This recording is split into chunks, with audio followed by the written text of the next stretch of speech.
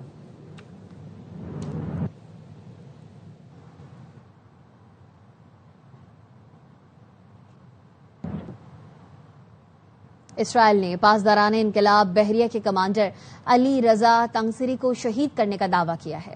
اسرائیلی forces کا کہنا ہے کمانڈر علی رضا کو بندر عباس پر حملے میں نشانہ بنایا گیا. کمانڈر علی رضا آبنائے ہرمز سے متعلق معاملات دیکھ رہے تھے. اسرائیل نے تہران اور اصفہان پر بمباری کی. اسرائیلی فورسز نے دعویٰ کیا ہے کہ ملٹری تنصیبات سمیت ایرانی رجیم کے انفراسٹرکچر کو نشانہ بنایا گیا. اسرائیل مسلسل شہری آبادی کو نشانہ بنا رہا ہے. امریکہ نے ایران کی ڈرون اور میزائل سازی کی صلاحیتوں کے ساتھ اس کے بحری بیڑے کا 2/3 حصہ بھی تباہ کر دیا. Commander central command admiral Brad Cooper کا کہنا ہے امریکہ نے ایرانی بحری بیڑے کا 92% حصہ تباہ کر دیا, جس کی وجہ سے تہران خطے اور دنیا میں اپنا بحری اثر و رسوخ کھو چکا. ایران سے بلسٹک میزائل اور ڈرون حملوں میں نمایاں کمی ہوئی ہے. امریکہ ایرانی فضائی حدود کو بھی کنٹرول کر رہا ہے. امریکی افواج نے ایران میں 10,000 سے زائد فوجی اہداف پر بمباری کی. پاسداران انقلاب نے مشرق وسطی میں تمام امریکی اڈے تباہ کرنے کا دعویٰ کر دیا. ویڈیو پیغام میں کہا خطے میں موجود تمام امریکی اڈے ختم کر دیے ہیں. بعض امریکی کمانڈرز اور فوجی فرار ہو گئے, کچھ نے پناہ لے لی ہے. ایران اب چھپے ہوئے امریکی فوجی اہلکاروں کو تلاش کر رہا ہے. الجزیرہ کے مطابق پاسداران انقلاب نے بحرین, کویت اور اردن میں امریکی اڈوں پر میزائل داغے. کویت میں علی السلام اور عرفجان اڈے کو نشانہ بنایا گیا. اردن میں الارزق ایئر بیس پر حملہ کیا گیا. بحرین میں شیخ عیسیٰ بیس پر ڈرونز داغے گئے. سعودی وزارت دفاع کا کہنا ہے 17 ڈرونز تباہ کر دیے. ابوظہبی میں شاہراہ پر میزائل کا ملبہ گرنے سے 2 افراد جاں بحق اور 3 زخمی ہوئے.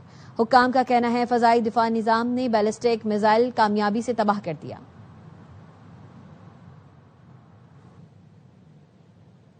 ریاض میں خلیجی تعاون کونسل کا اہم اجلاس ہوا, جس میں علاقائی سیکیورٹی, ایران جنگ, ابنائے ہرمز کی بندش اور توانائی بحران پر تفصیلی غور کیا گیا. کونسل کے سیکرٹری جنرل جاسم محمد نے کہا ایران کے اقدامات تمام سرخ لکیریں عبور کر چکے ہیں. ابنائے ہرمز پر فیس عائد کرنا جارحیت اور بین الاقوامی سمندری قوانین کی کھلی خلاف ورزی ہے, جس سے عالمی جہاز رانی متاثر ہو رہی ہے. انہوں نے کہا خلیجی ملک عالمی معیشت میں ریڑھ کی ہڈی کی حیثیت رکھتے ہیں اور 16 ارب بیرل خام تیل پیدا کرتے ہیں, جو عالمی پیداوار کا 22% ہے. ایرانی حملے خطے میں کشیدگی بڑھانے کے ساتھ جی سی سی ممالک کے ساتھ تعلقات میں ایک فیصلہ کن موڑ ہے۔ میزائل اور ڈرون حملوں میں عام شہری نشانہ بنے، یہ اقدامات بین الاقوامی قوانین کی خلاف ورزی ہیں۔ ایران کے پیچھے روسی صدر پیوٹن کا ہاتھ ہے۔ برطانوی وزیر دفاع جان ہیلے کا کہنا ہے مشرق وسطی تنازع سے قبل روس نہ صرف ایران کو انٹیلیجنس معلومات فراہم کر رہا تھا بلکہ تربیت بھی دے رہا تھا۔ ایران ویسی ہی ٹیکنالوجی استعمال کر رہا ہے جو روس نے یوکرین سے جنگ میں استعمال کی ہے۔ Seen the similar tactics and technologies used by Iran as Russia uses in Ukraine, and I'm confirming today that our defense intelligence assessment confirms that ahead of this conflict, Russia was sharing intelligence with Iran, was providing training to Iran, including on types of drones and on electronic warfare. تل Aviv کے آسمانوں پر کووں کے جھنڈ منڈلانے لگے، social media پر video viral ہو گئی، صارفین نے اس منظر کو تباہی کی علامت قرار دیا۔ اس بحث میں رومی روایت کا حوالہ بھی دیا جا رہا ہے جس میں پرندوں کی غیر معمولی حرکتوں کو سلطنتوں کے زوال کی نشانی سمجھا جاتا تھا۔ ماہرین کا کہنا ہے اس طرح کے جھنڈ کی تشکیل شہری ماحول میں تبدیلی یا خوراک کی دستیابی کے باعث ہو سکتی ہے۔ شیعہ علماء کونسل پاکستان کے قائد ملت سید ساجد نقوی کہتے ہیں ایران پر مسلط کردہ جنگ میں پاکستان کا مصالحانہ کردار خوش آئند ہے۔ حکومت پاکستان کے متوازن اور سفارتی پالیسی وقت کی اہم ضرورت ہے۔ پاکستان کی ترقی کے لیے قومی ذمہ داری، مذہبی ہم آہنگی، یگانگت کو فروغ دینے کی ضرورت ہے۔ انہوں نے کہا ملک کسی بھی محاذ رائی کا متحمل نہیں ہو سکتا، یکجہتی اور ہم آہنگی سے مسائل کو حل کرنا ہوگا۔ علماء نے پاکستان کے متوازن اور غیر جانبدارانہ خارجہ پالیسی وقت کی اہم ضرورت قرار دی۔ پاکستانی خارجہ پالیسی ایران پر امریکہ اور اسرائیل کی جنگ روکنے کے لیے خوش آئند ہے۔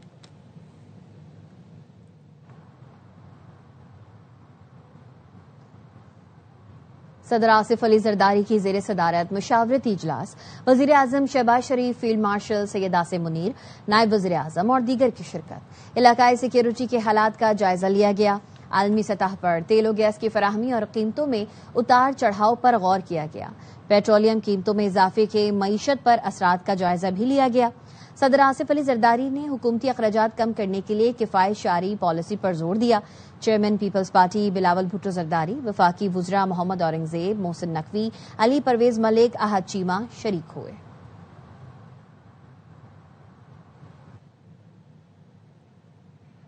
دنیا میں پاکستان کی پذیرائی، بھارت کو ایک آنکھ نہ بھائی۔ بھارتی وزیر خارجہ ایس جے شنکر غیر پارلیمانی اور بازاری زبان استعمال کرنے لگے۔ پاکستان نے بھارتی وزیر خارجہ کا بیان انڈیا کی مایوسی کی عکاسی قرار دے دیا۔ ترجمان دفتر خارجہ طاہر حسین اندرابی کہتے ہیں پاکستان اس قسم کے بیانات پر یقین نہیں رکھتا۔ امریکہ ایران جنگ ختم کرانے میں پاکستان کے کردار کی دنیا تعریف کر رہی ہے۔ Such undiplomatic rhetoric betrays a deeper sense of frustration. Pakistan does not subscribe to such megaphone theatrics. Our approach is anchored in restraint, decorum, and not in rhetorical excesses. Imran Khan کے بیٹے قاسم خان کی پاکستان کے جی ایس پی پلس اسٹیٹس کو متنازع بنانے کی کوشش۔ قاسم خان نے یورپی یونین سے پاکستان کا جی ایس پی پلس اسٹیٹس ختم کرنے کا مطالبہ کیا۔ قاسم خان نے پاکستان کے خلاف مطالبہ بلوچ نیشنل موومنٹ کے رہنما نسیم بلوچ کے ساتھ کیا۔ پاکستان مخالف مطالبے پر سیاسی عوامی حلقوں کا شدید رد عمل۔ جی ایس پی پلس اسٹیٹس ختم ہونے سے پاکستان کی ٹیکسٹائل برآمدات خطرے میں پڑ جائیں گی۔ جی ایس پی پلس کے تحت پاکستان کی ٹیکسٹائل برآمدات کو یورپی منڈیوں میں خصوصی رسائی حاصل ہے۔ قاسم خان کا مطالبہ پورا ہوا تو پاکستان کا تجارتی خسارہ بڑھے گا، زرعی مبادلہ میں بھی کمی ہوگی۔ جی ایس پی پلس کے خاتمے سے ٹیکسٹائل سیکٹر میں بحران پیدا ہوگا، بے روزگاری بڑھے گی۔ قاسم خان کے بیان سے پاکستان کا عالمی تشخص متاثر ہو سکتا ہے، بیرونی دباؤ بڑھ سکتا ہے۔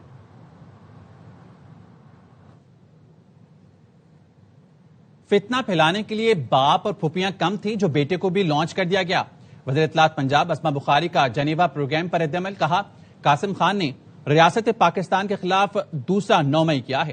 سازش میں بھارت اور بی ایل اے کو بھی شامل کیا گیا۔ کیا قاسم 2019 میں دودھ پیتے بچے تھے جب والد ڈکٹیٹر بن کر مخالفین کو جیلوں میں ڈال رہا تھا؟ اس وقت انسانی حقوق یاد نہیں آئے؟ بانی پی ٹی آئی کے بچوں نے جنیوا میں پاکستان کے خلاف کوئی بات نہیں کی، نہ کریں گے۔ بیرسٹر گوہر کا کہنا ہے نواز شریف اور عطا تارڑ پاناما لیکس کا حساب دیں۔ آپ کے لیڈر مری میں کس سے ملاقاتیں کرتے تھے؟ بھارت نے کلبھوشن کیس میں نواز شریف کا بیان عالمی عدالت میں استعمال کیا۔ خان صاحب کے بیٹے انہوں نے وہاں جو کچھ کہا وہ لائیو چلا ہے، ایک لفظ بھی نہیں کہا ہے پاکستان کے خلاف، نہ کبھی وہ کہیں گے۔ ہم کیٹیگوریکلی کہہ چکے ہیں کہ خان صاحب کی رہائی کے لیے جو کچھ ہوگا وہ آئین قانون کے مطابق پاکستان میں ہوگا اور پاکستانی عوام کی جمہوری اسٹرگل سے ہوگا۔ نواز شریف سے پوچھنا چاہتا ہوں، عطا سے پوچھنا چاہتا ہوں کہ اپنے والیوم 10 کا حساب پاناما کا آج دے دو۔ مری میں ملاقاتیں کرتے تھے آپ کا لیڈر، اس کا حساب دے دو۔ انٹرنیشنل کورٹ آف جسٹس میں کلبھوشن کیس میں پاکستان کے خلاف استعمال ہوا آپ کے لیڈر کا اسٹیٹمنٹ، اس کا جواب دے دے۔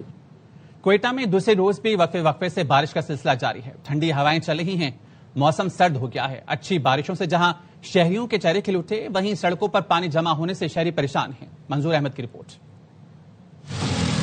کوئٹہ میں آسمان پر تیسرے روز بھی بادلوں کے ڈھیرے، کبھی رمجم تو کسی لمحے تیز بارش، وادی میں بہار کے رنگ نکھر گئے ہیں، فضا صاف شفاف ہو گئی ہے۔ موسم بہت اچھا ہے، خوبصورت ہے، سب لوگ انجوائے کرے، بھائی لوگ آئے ہیں، ہمارا کوئٹہ کا موسم بہت خوشگوار ہے۔ بارشوں کا سلسلہ تاحال تھما نہیں، محکمہ موسمیات نے کوئٹہ سمیت صوبے کے مختلف علاقوں میں مزید بارشوں کی پیش گوئی کر رکھی ہے۔ بارشوں سے کوئٹہ کا حسن تو دوبالا ہوا، وہیں حسب معمول کوئٹہ شہر کے مختلف علاقوں میں پانی جمع ہونے سے شہریوں کو مشکلات کا سامنا کرنا پڑ رہا ہے۔ مسلسل بارشوں کے نتیجے میں شہر میں بیشتر سڑکیں و گلی محلے تالاب کا منظر پیش کر رہی ہیں۔ کواری روڈ، جان محمد روڈ، گوال منڈی چوک، Sariab road, Brewery road, satellite town, مشرقی بائی پاس سمیت وسطی و نوائی علاقوں میں شہریوں کے لیے باہر نکلنا محال ہے۔ ہمیں بالکل بھی کچھ سمجھ نہیں آ رہا ہے، ہم جیسے اسٹوڈنٹس یہاں پر پڑھنے کے سلسلے میں یہاں پر آئے ہوئے ہیں، تو جس طرح کا ماحول ہے یہاں پر بالکل دل ٹوٹا ہوا ہے۔ اس روڈ کا کچھ سوچیں، گلیوں محلوں میں پانی جا رہا ہے، ہم لوگ دکاندار بھی بہت پریشان ہیں۔ چھوٹے چھوٹے بچے آتے ہیں وہ بھی نالیوں میں گر جاتے ہیں، حالانکہ سیدھے راستے میں چلنے کی کوشش کرتے ہیں، اس کے باوجود وہ لوگ نالی میں گر جاتے ہیں۔ شہر کی بیشتر سڑکوں میں بارش کے دوران پانی جمع ہونا معمول ہے۔ شہری حکومت سے مطالبہ کر رہے ہیں کہ اس مسئلے کا مستقل حل نکالا جائے۔ کیمرہ مین شہید لودھی کے ساتھ منظور احمد، DRY نیوز، کوئٹہ۔ مدینہ منورہ، ریاض، طائف، جدہ اور عسیر میں موسلا دھار بارش، موسم خوشگوار ہو گیا۔ تبوک میں کہیں بارش اور کہیں برفباری ہوئی۔ متحدہ عرب امارات میں چوتھے روز بھی بادل برسے، فجیرہ میں گاڑیاں بہہ گئیں، العین کی وادیوں میں بھی سیلابی صورتحال ہے۔ عجمان میں طوفانی ہواؤں کے ساتھ بارش نے جل تھل ایک کر دیا۔ شارجہ میں مختلف سڑکیں بند کر دی گئیں۔ اگلے 3 دن تک 1 سال کے برابر بارشوں کی پیش گوئی کی گئی ہے۔ محکمہ موسمیات کے مطابق بارش کا سلسلہ جمعے تک مشرقی سعودی عرب، بحرین، قطر، UAE اور مشرقی عمان تک جاری رہے گا۔ ہفتے کے اختتام تک خلیجی ممالک میں مزید طوفانی بارشیں ہونے کا امکان ہے۔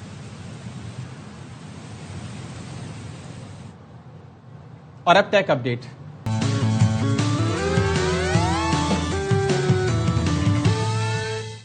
مصنوعی ذہانت اور تعلیم پر منعقدہ عالمی سمٹ میں میلانیا ٹرمپ کی منفرد انداز میں انٹری۔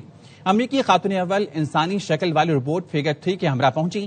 روبوٹ نے مہمانوں کا مختلف زبانوں میں خیر مقدم کیا۔ یہ روبوٹ بچوں کی تعلیم اور ٹیکنالوجی کے فروغ سے متعلق کانفرنس میں امریکی جدید ٹیکنالوجی کی جھلک کے طور پر پیش کیا گیا۔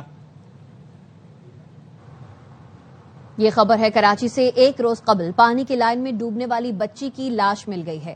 ریسکیو ذرائع کے مطابق 12 سالہ بچی 1 روز قبل پانی کی لائن میں ڈوب گئی تھی۔ بچی پانی بھرنے کے دوران پھسل کر واٹر چینل میں گر گئی۔ کینجھر جھیل سے کراچی آنے والی صاف پانی کی سپلائی لائن میں بچی ڈوبی تھی۔ نیوز اسٹوڈیو سے فی الحال اتنا ہی۔ دیکھتے رہیے ARY نیوز۔